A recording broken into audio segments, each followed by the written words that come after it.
It is kind of a flex to say when I ran for president.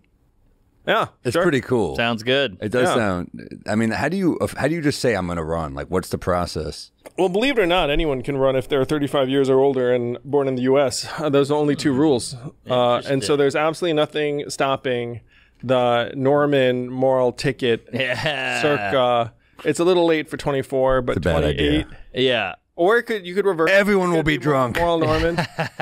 You could run on whatever platform you want. Okay. But those are the only rules, guys. Legit. Now, the 2-party system has kind of locked up the process, so it's a little bit trickier than all that. In my case, I ran as a Democrat and had to get polling at a certain level. I actually talk about this in my last book because I'm a serial... forward. So I'm a serial entrepreneur. And I just saw it as an entrepreneurship challenge. It was like, okay, how do you get on the ballot? How do you get on the debate stage? How do you raise the money to compete, et cetera, et cetera? And believe it or not, there are a lot of parallels between that process and what you guys do. Come on. I think there are 3 overlapping fields. And I try and explain this to people.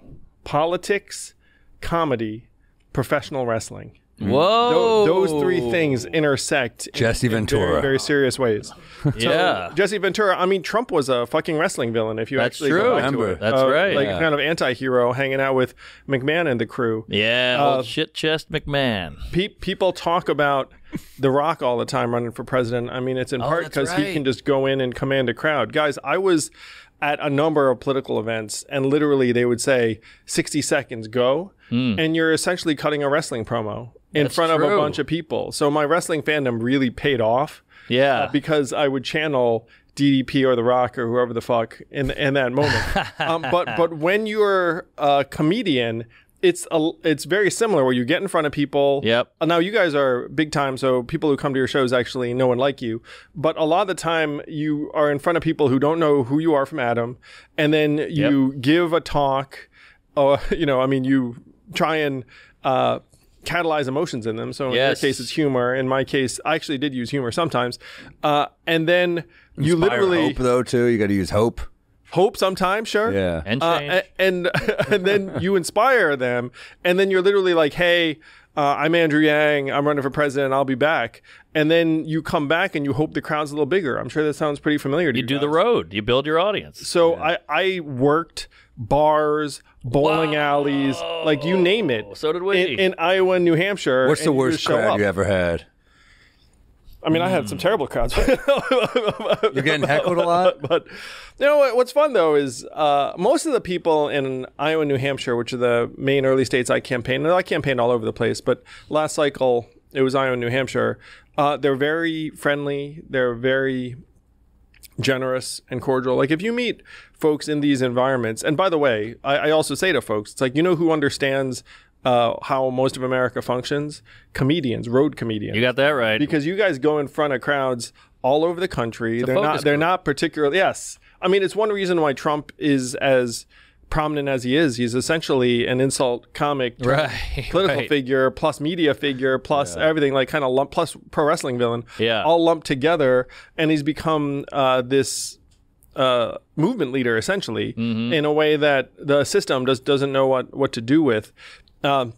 He works out like his nicknames. He works them out. I see him working them out. Where he's like, he'll be like Fat Ron DeSantis, and he gets nothing. Then he's like Meatball Ron, and I get to laugh. He's like, that's in the act. Yes. He workshops. Yeah, he workshops it, and then when he finds something that clicks, he's like, okay. Sleepy Joe was big for him. That was a big. Crooked Hillary.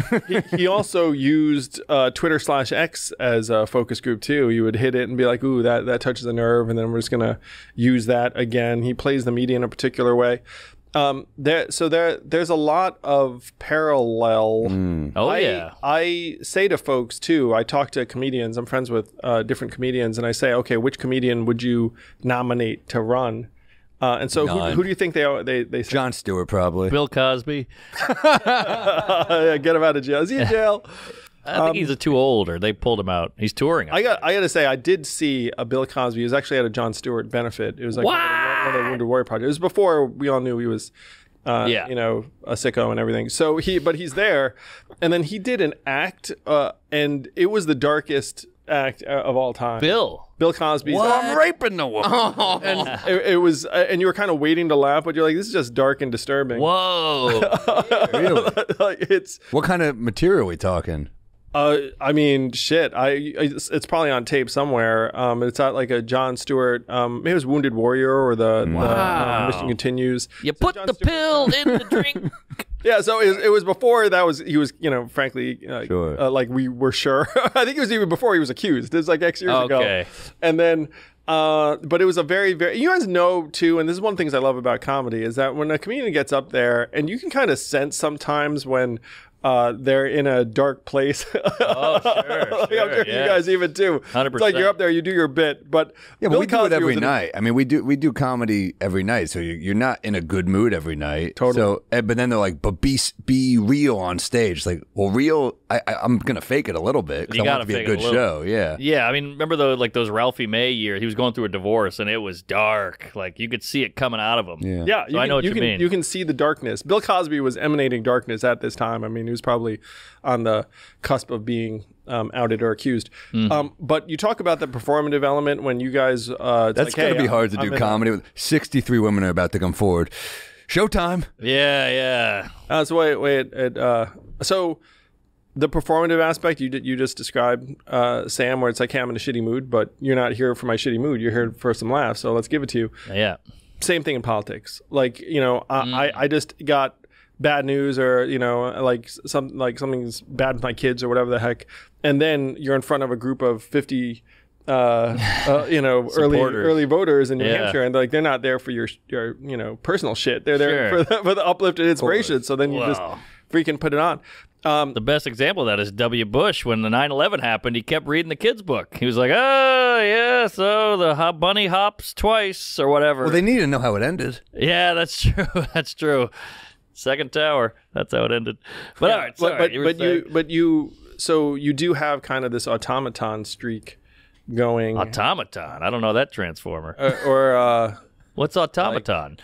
Or performative. I see. You just are like, okay, I've got the role I'm going to inhabit for this period, and then whatever goes on, you're like, I'm in it. It's one reason why people are mistrusting politicians, because we kind of sense that there's this performance layer affect that they have on all the time. It's like, okay, what's really going on underneath there? It's ironic because if they didn't do it, they would lose. But you have to do it, and then you get called Trump a phony. didn't do it, and he won. I feel like that's how Trump destroyed Jeb Bush. He was like, look at this guy, he's so scripted. And he just like leveled him, right? I mean, that was... Yeah, but I think there's also a side of Trump where he's like, I'm doing this all for America and the common man. And you're like, you don't give a shit about the common man. Right. So I think there is a little bit of veneer, but he is definitely the most honest so far. Yeah, he manages to give off this quote-unquote authenticity, even as he's bullshitting. Right. Well, Fred Thompson used to do that, right? He would show up, he would take a limo to a pickup truck to take the pickup truck to his supporters. Oh, to show like he's right? a common man. That's hilarious. I mean, it's like the oldest trick in the book. Like Trump's obviously flying private. He's doing these arena gigs. Yes. Right?